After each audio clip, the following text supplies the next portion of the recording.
What's up, guys? My name is Rage Mode, and I haven't been very active in the last 2 years. This is actually my first video, which I'm uploading in a new setting. I'm in my brand new studio, which I built last year, or from last year to this year. And I'm here today to show you my brand new track, Resurrection, which is out on Let It Roll Records, if you haven't noticed. A little bit of backstory before we start with the breakdown. I switched away from house to drum and bass. There's a simple reason why, because I got to know Matthews during my time at university, and I made my university needed internship at his place, and he showed me a bunch of tricks with production and especially like showed me the way how to get into drum and bass. And that's why I fell in love kind of with drum and bass and started to make more drum and bass than house music. And at that point I was like, okay, nah, I don't want to do this anymore like this. So I kind of stopped making music at all for some time and then thought about everything was going on. And in the end, since I'm not making a living of being an artist or being Rage Mode, because I make a living of just production for different artists, for writers, I also do writing myself. So that's my job. So I'm basically not in the need for a main artist project.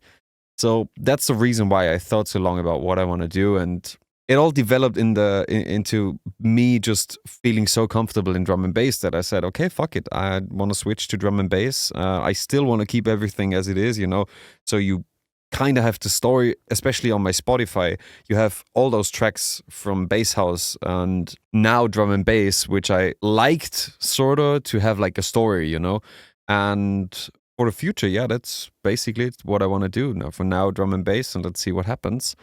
And that's a short backstory. So without talking too long, let's jump right into the project where I show you how I made the synths, how it all came together. Let's go. Okay. Yeah, so basically this is the project. You see my screen here. I still use Noendo as my main DAW, which is the bigger version of Cubase. And yeah, you see how I structure my project has changed a little from drums at the top to my sidechain bus, sub, and all the other different folders, which we now are going through. So let's maybe start with the writing part. Okay, so a little bit of backstory. In February, I did a remix for Cam and Crooked, and afterwards, I got the chance to be part of the Let It Roll opening for this year's Let It Roll Festival, which means they sent out a briefing where they showed us how they wanted the tracks for the opening to sound. And so from this briefing, I sat down and started to think like, okay, what's the idea? What can I do? And so I came up with this little melody here, it's just a basic chord progression with a top melody, all orchestrated, and that's what it sounds like.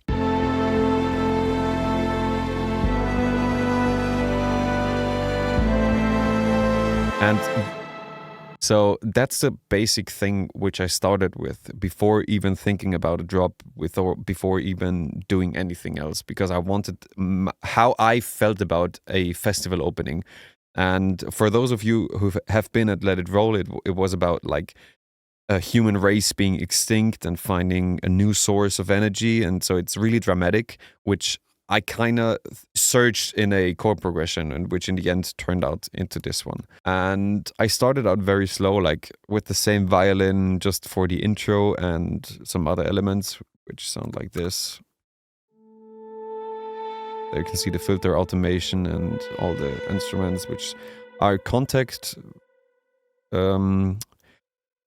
libraries. This one's Stradivari violin, and then I think the main part are the nucleus ones. Yeah, and down there we have even more, which like brass, Cinematic Studio brass. And then that was basically the whole idea for the track, because I wrote that theme and then afterwards continued with actually making the song. And for the song itself, I think we just go down from the top to bottom and look at all the things I did. First up, we have the drums. Actually, nothing too special. I mean, there are a lot of loops and audio snippets and anything else, which you can see here. And I'm going to just play you the drums itself on the drop. Sound like this.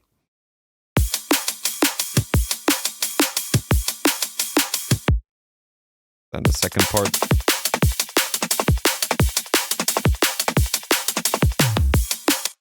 And what's actually happening here, so we have the kick drum, which originally comes from this Serum patch with just a bit of processing. I won't go over every single detail, especially for drums, because in my opinion, there are so many good tutorials on how to make synthetic kick drums or snare drums or the fundamental for snares. So I can't even explain it myself that well, for example, as Martin can do. But yeah, just look on YouTube, or there are even some free presets for snares and kick drums on Splice if you want to check that out.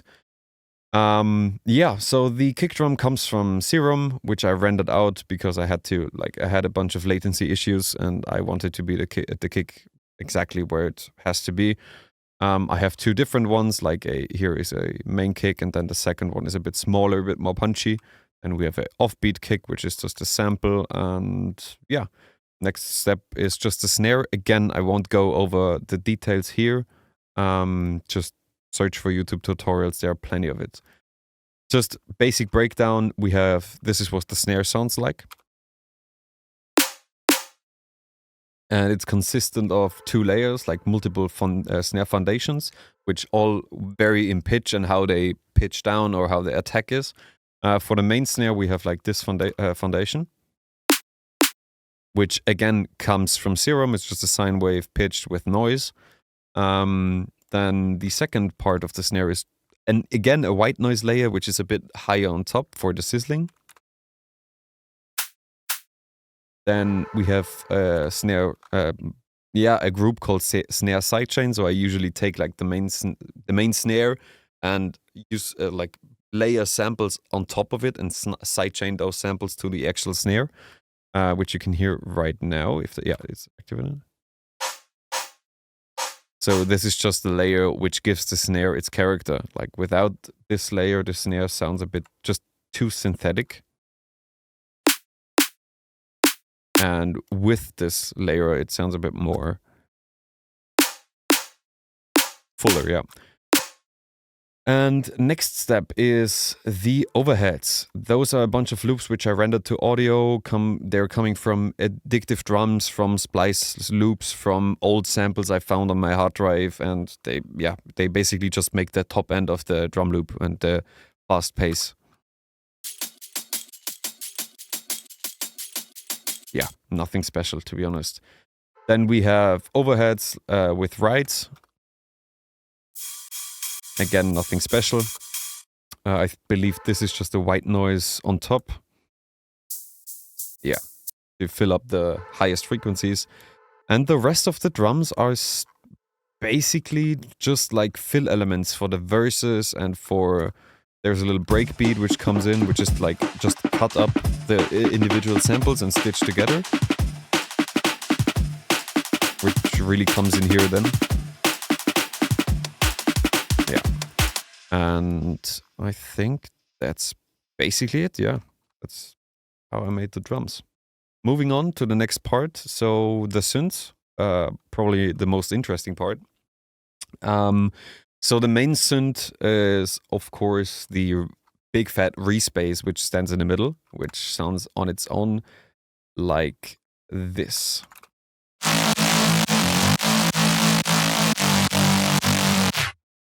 And I made it in Serum again, and yeah, just sort of basic approach on how I make my respaces. But the thing is, I processed it very heavily and also cut out the low end, because I usually like to do like my low end and my top synths separately. Like I work in many different layers, if that's a good like understanding of my workflow. And on top of this respace, I have like some chord synths which sound like this.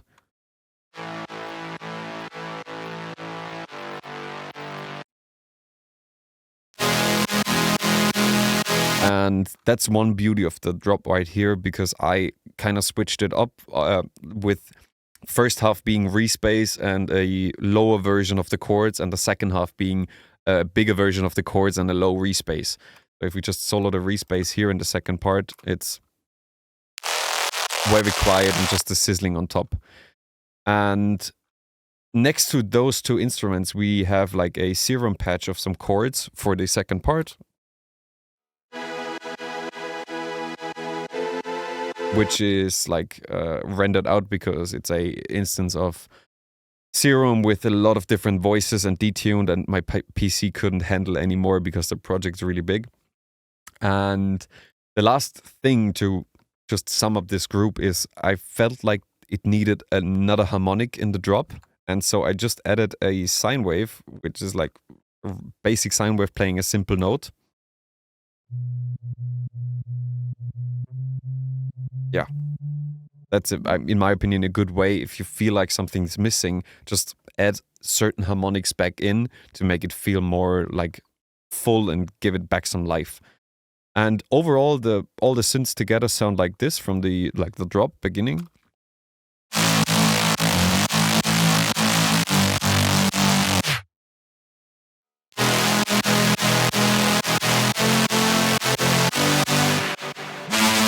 And that's basically it. And now my PC froze. Okay, mind. And yeah, the next synth which I have in there is the big stab and punchy synth, which sounds like this, which kind of breaks up the Reese part and the chord part. And how I made this is actually pretty simple. So I used this bass right here, which is a preset from Big C's Sounds of 2020. And I kind of like this preset a lot because I made my own version of this now and use it basically for every sub bass which is out there. And so what I did there, like without processing, I have multipass, ring mod, decapitator, and spectre on there. And this basically just gives it a bit more like of the top end because I ring modded noise onto the synth. And the main processing is, I think, okay, there's just a bunch of distortion and transient shaping going on and nothing really more. And the distortion unit just comes from, there is the attack, and the overall grid from this sound comes from this little perk here. And together they just sound like this. And the second part is, I think, again, the same preset. Oh yeah, it's the same preset, the sine punch one. I just modified it a bit. And there we have it's the hit on the one. And the top part is a bit more the one which gets distorted a lot, which, like, again, the sine punch preset with, I believe, a bit more distortion and stuff. Yeah, isotope trash, distortion, just some filtering, and again, distortion after the filtering. So yeah, that's basically it. Next up, we have the sub bass. And as I told you before, I usually like to do my synths and sub bass separate. So there I have just two. Oh, actually, there's just one sub bass overall in here. Except for the punch synth, this one has low end in it because it's nicer to like glue those together separately, like in one patch. And the sub bass is basically just a sine wave with the third harmonic in there, which sounds like this. Sorry.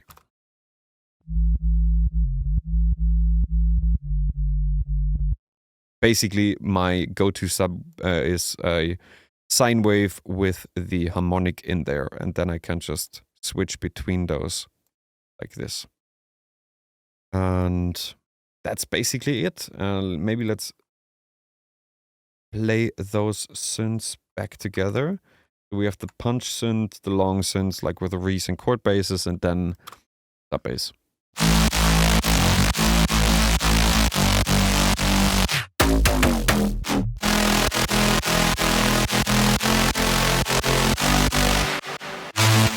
Yeah, and that's basically the main drop. We have a different approach in the second drop, which has a bunch of variations in it, which I will go over now. We have another step bass, which sounds like this. With, as I said before, I usually work in a lot of layers, which has like, 1, 2, 4, 5, 6 of them. The first one being just, I think, the low end. Oh, never mind. So that's how I like usually sound design. So I go with the low end, then the mid range, then the top end, and then the sizzling on top. This is just for the transient character. Then we have this layer. I don't know. Is for the mid bass. Then we have the top end sizzle. Then we have another harmonic in there, which I added later on. Another top end sizzle, and then we have, I think, the low end. Yeah, and all together they sound like this. And of course they're like glued heavily together without the processing chain. It sounds like this. And with all the processing, it sounds like this. And I think there's even one more synth in here. Oh yeah, it's I think the bending respace. So it's just random preset. I actually got this one from Fentix, which is a amazing sound designer, and he just sent me his latest pack over, and I found this in there. Yeah. And that's basically it. Like the main idea was there for me to have, like, as I said in the beginning, respace and then the chords, and the rest, which I'm about to show you right now, is just like filling up those empty spaces. Because if we just, like, for example, mute the vocals, mute the extra synths, mute the orchestra, which plays next to the drop, and Atmos and FX, the drop sounds a bit boring.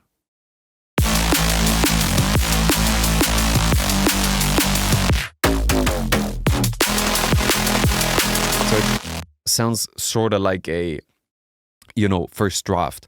And then the things which I just muted are those elements which really get the track to life.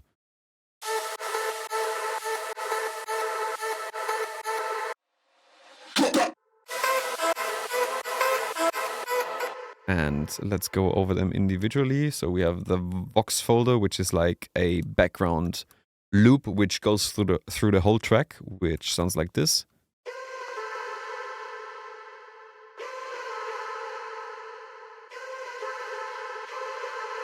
And even in the drop, it goes through there to just give some atmospheric in there. Paired with this vocal is a second one, which is playing the main melody in the, like, first going into the build-up, the area there.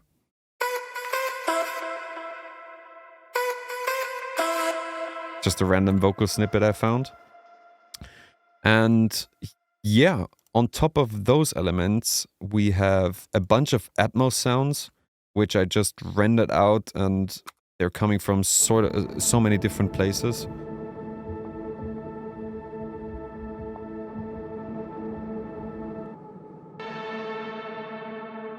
Just to, you know, get the track alive, if you can, like, if you say like that.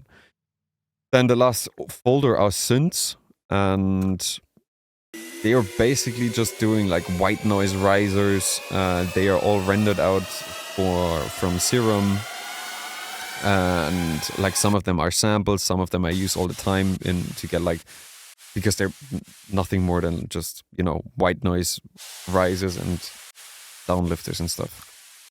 And one more thing which I just seen is this extra folder, which contains, again, vocals and just some background things to give, like, the drop, again, more energy. And yeah, that's basically it. So I just showed you now a bunch of the elements I use. I didn't go over any processing because we would be here for so long. I mean, even if just the simple sound design, from like processing everything to, I don't know what else, the sidechaining and how everything is coming together. I think this would take over a couple of hours in one video, which is not the goal, obviously. But yeah, I mean, if you have any questions, you can always let me know in the comments down below, and I try my best to answer them afterwards. Yeah, so that's basically it. I mean, as I said, I didn't go over all the processing and every like single detail in there. I just wanted to give a brief overview about how I came to make this particular track and what are the elements and how I structured it and everything. So I think I'm going to do a separate video on how I processed a bunch of stuff, but more on that in the future. For now, Resurrection is out now on Let It Roll Records together with Modos. And if you haven't, stream it now and hope to see you soon. Bye.